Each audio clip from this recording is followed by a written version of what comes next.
This week, on November 8, 2011, in Nuevo Laredo, Mexico, bloggers and Twitter users who share information on crimes of drug cartels and related gangs received a gruesome warning.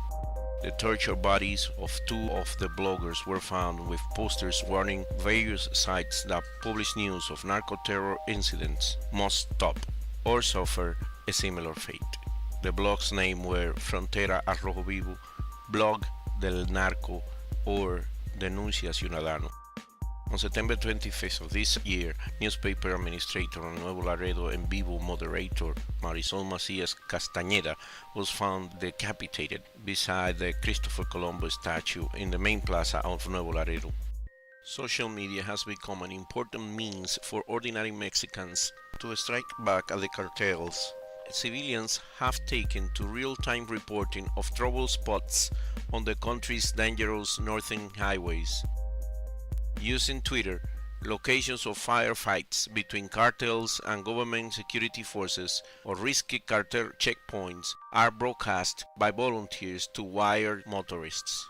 This new development in the drug war of threats to social media users speaks volumes to the subhuman nature of the cartels and the narcos.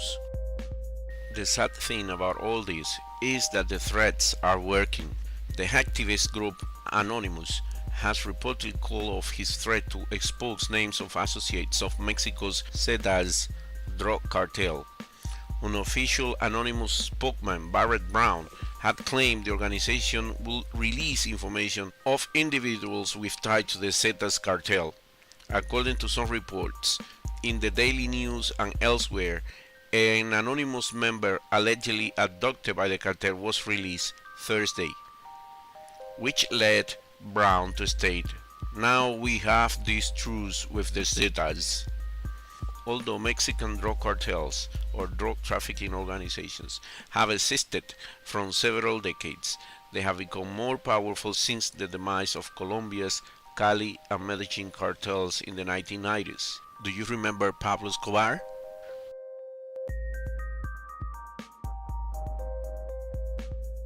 Mexican drug cartels now dominate the wholesale illicit drug market in the United States. Let's remember what happened with the drug war in Colombia.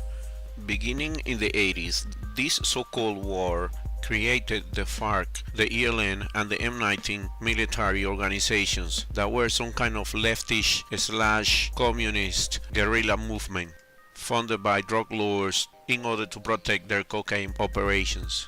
So, since there was this kind of guerrillas type of leftish insurgency armies, the United States was quite interested into exterminating them and provided a huge amount of military aid to Colombia, which turned into some benefits.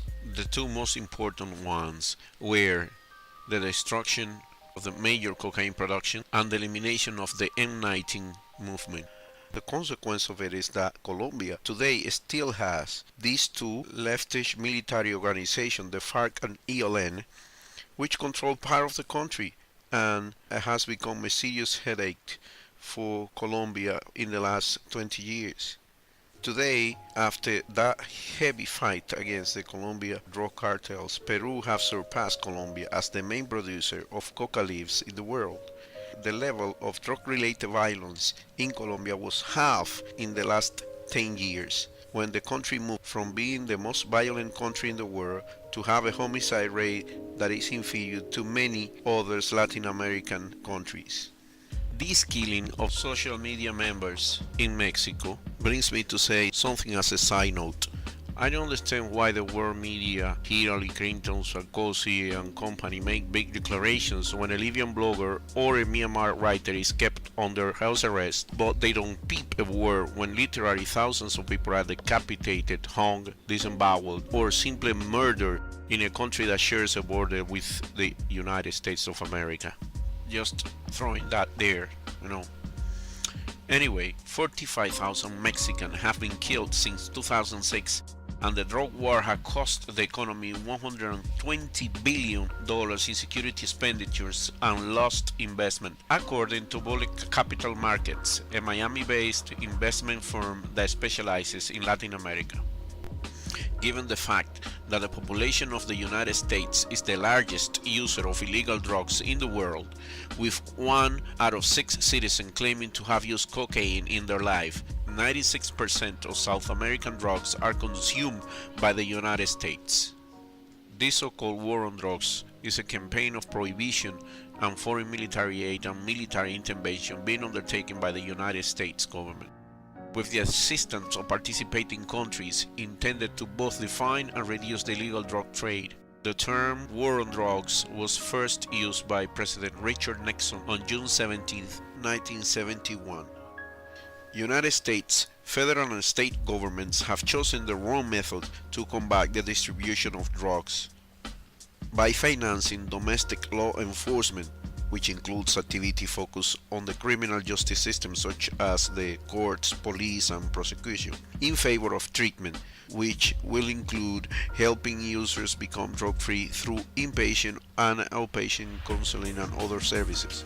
The government has focused on a punishment rather than prevention. In addition, by making drugs illegal rather than regulating them, the war on drugs creates a highly profitable, ruthless black market. The majority of all prisoners, federal, state, and local jails, are incarcerated due to the drug war. Drug offenses, drug-related crimes such as theft to get money for drugs, drug trade crimes, drug-related parole violations, etc. What is the true cost of drugs? More than half of inmates currently in United States federal prisons were convicted of narcotics offenses. The highest number of drug users are on the end of the economic scale, where there is significantly less joy in life, usually nearly poverty line. Raise the standard of living and some of the demands will dissipate. The highest drug demand in the US is for marijuana, which needs unbiased studies to clarify all of the effects, both positive and negative. It is an inherently local market when given the chance to be. People just grow their own or small crops to sell locally. US laws criminalizing drugs and this so-called war on drugs are responsible of all of this mess. The criminal status is what maintains the prices at the artificially inflated price that makes them so attractive to organized crime. There's no rational reason to believe the demand will ever go away. So why not take the drugs trade out of the hands of criminals and let trade disputes be settled in courts instead of with bullets? While there is no denying drugs have ruined many lives, the misery they can inflict is only aggravated by the social and economic ramifications of prohibition. Blaming drug users for organized crime is foolish. There's nothing about this violence and suffering that's inherent to drug use. It's the choices of policymakers that have led us into this mess. When prohibition causes violence like this, it's madness to argue that the solution is more prohibition. Legalization of drugs in the United States will be the greatest help to Mexico and all other South American countries. The reason why there is so much crime in Mexico and even in this country today is due to the fact that the United States created an underground economy by having prohibition. Gang members and cartel members protecting illegal markets murder people, not those that are addicted to black market products. Gangsters murder people during the alcohol prohibition, no alcoholics.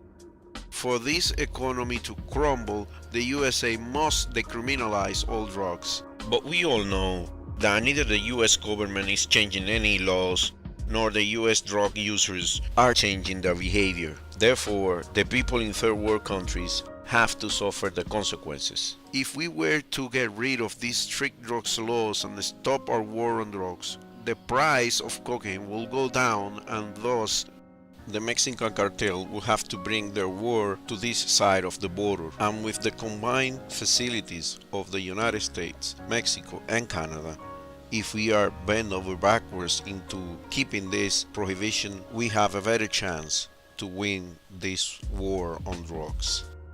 The worst scenario that could happen is that Colombia becomes once again the main supplier to the US again, but with the Mexican cartels out of the picture, there will be nothing stopping us from just burning down their crops. If we continue this to happen, Mexico or any other country can be taken over by what is essentially terrorism, bent on profit through the destruction of lives. The organization products of these rogue wars once took Colombia and made it the most dangerous country in the world, has now taken Mexico and is making Mexico the most dangerous country in the world.